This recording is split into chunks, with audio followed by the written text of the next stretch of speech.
Hai semua, Assalamualaikum warahmatullahi wabarakatuh. Perkenalkan, nama saya Trivita Sari, mahasiswa Magister Manajemen Universitas Tridinanti Palembang.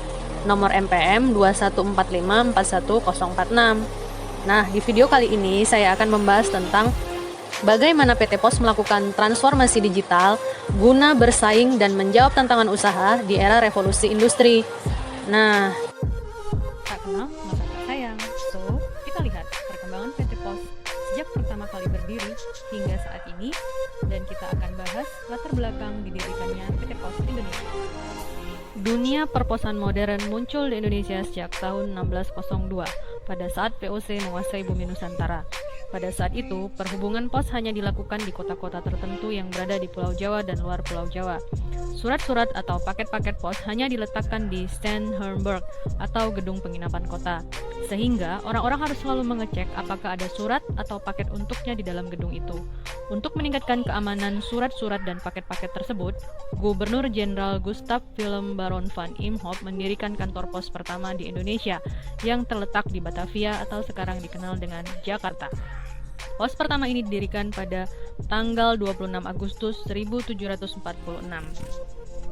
Kepemimpinan Gubernur Jenderal de Angeles di VOC membuat sebuah kemajuan yang cukup berarti di dalam pelayanan pos Nusantara. Kemajuan tersebut berupa pembuatan jalan yang terbentang dari Anyer sampai Panarukan. Jalan sepanjang 1000 km ini sangat membantu dalam mempercepat pengantaran surat-surat dan paket-paket antar kota di Pulau Jawa. Jalan yang dibuat dengan metode kerja paksa dikenal dengan nama Jalan Raya Pos.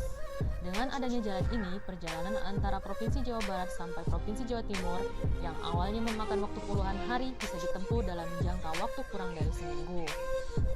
Arus perkembangan teknologi telepon dan telegraf yang masuk ke Indonesia mengubah sistem pelayanan pos di Indonesia. Pada tahun 1906, Pos Indonesia pun akhirnya berubah menjadi Jawatan Pos Telegraf dan Telepon atau dikenal dengan singkatan PTT.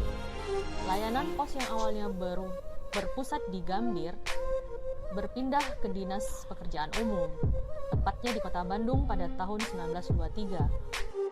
Ternyata cukup banyak perubahan dalam sistem PT POS sendiri.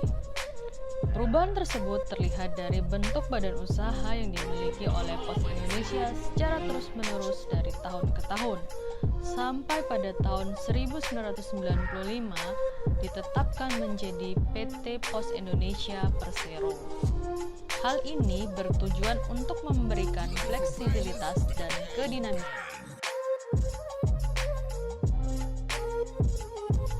Bisnis surat pos pada periode tahun 2000 sampai 2008 mengalami penurunan drastis. Munculnya layanan pesan singkat dan internet mulai menggantikan peran Pos Indonesia. Hal ini menyebabkan Pos Indonesia mengalami kerugian setiap tahun.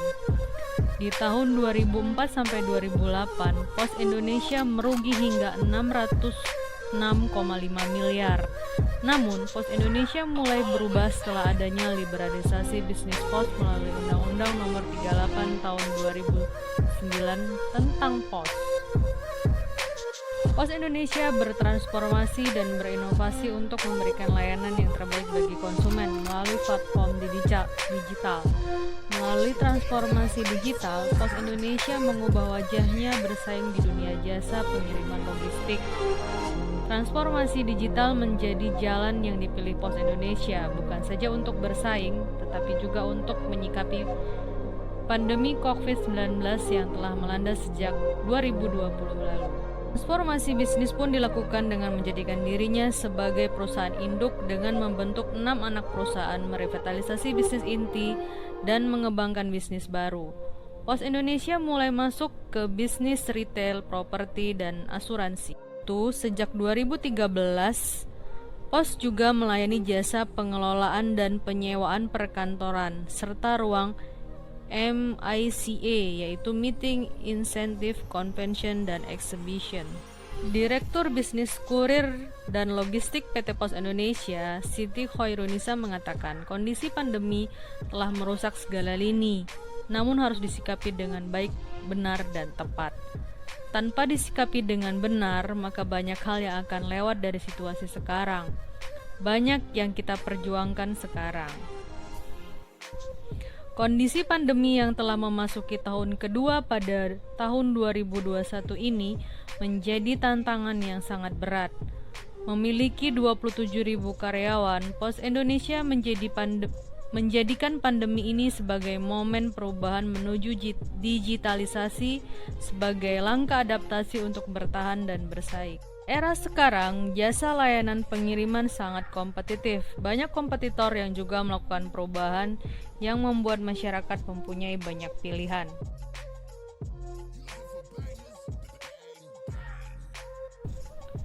Upaya Pos Indonesia dalam melakukan transformasi juga didukung oleh 5 BUMN besar, yaitu Bank Mandiri, PT Bio Farma, PT Kimia Farma, PT Telkom, dan PT Pertamina. Harapannya, Pos Indonesia lebih bisa berkembang dalam bisnis barunya.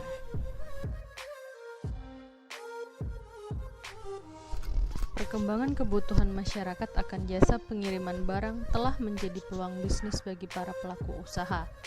Di era 80-an sampai 90-an, Pak Pos merupakan penyambung rindu antar dua orang kekasih yang berjauhan. Di masa kini, semuanya sudah digantikan oleh email, WhatsApp, dan media sosial seperti Facebook juga Instagram. Dengan beralihnya kondisi ini, bisnis ekspedisi PT Pos beralih menjadi pengiriman barang. Layanan bisnis PT Pos diantaranya layanan kurir, layanan logistik, layanan finansial, dan layanan properti.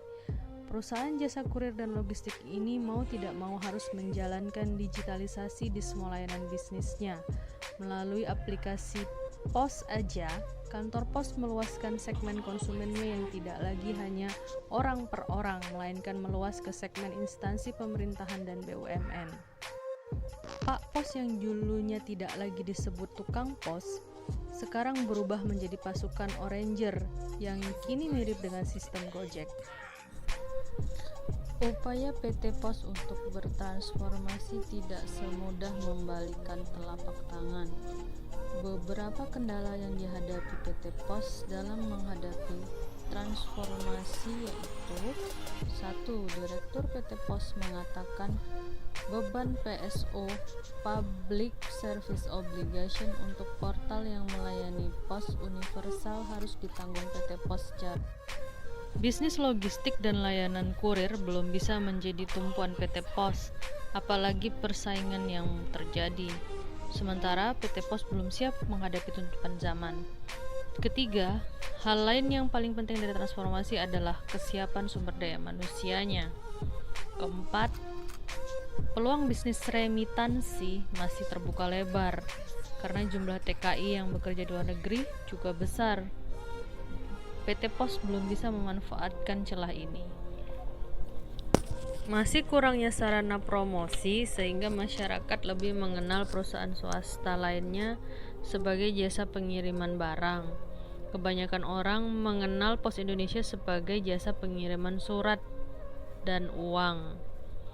6. Terkadang pelayanannya kurang cepat dan tepat waktu.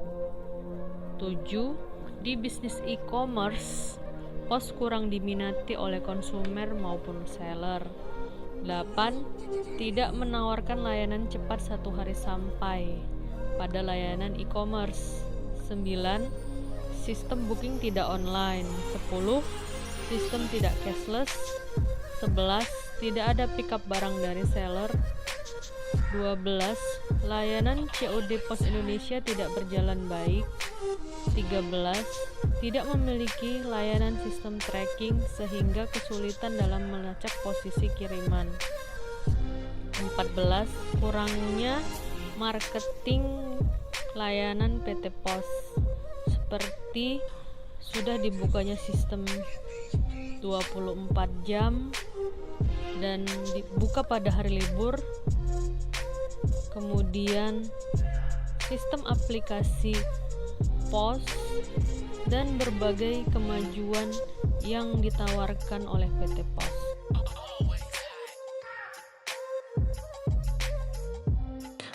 Era revolusi industri 4.0 merupakan sebuah lompatan besar dengan arah pemanfaatan teknologi informasi. pada akhirnya akan melahirkan bisnis baru berbasis digital. Untuk itu, PT Pos Indonesia melakukan transformasi bisnis. Hal ini perlu didukung semua pihak, baik secara internal maupun eksternal. Perbaikan secara internal dilakukan oleh manajemen di setiap lininya. Setidaknya ada 4 bidang utama yang menjadi pembenahan, yaitu manajemen SDM, sistem keuangan, kapabilitas infrastruktur, dan strategi marketing yang masif. Selain itu, perbaikan secara eksternal dilakukan oleh pihak manajemen, antara lain dengan meluaskan sumber bisnis baru, yaitu merambah bisnis logistik, bisnis retail hingga properti, dan asuransi. Dengan meluaskan sumber bisnis ini, harapannya PT Pos Indonesia mampu bersaing dengan kompetitornya. Yang perlu kita ingat adalah, siapapun yang tidak memenuhi kebutuhan konsumen, maka ia akan ditinggalkan. Akhir kata, salam sukses. Wassalamualaikum warahmatullahi wabarakatuh.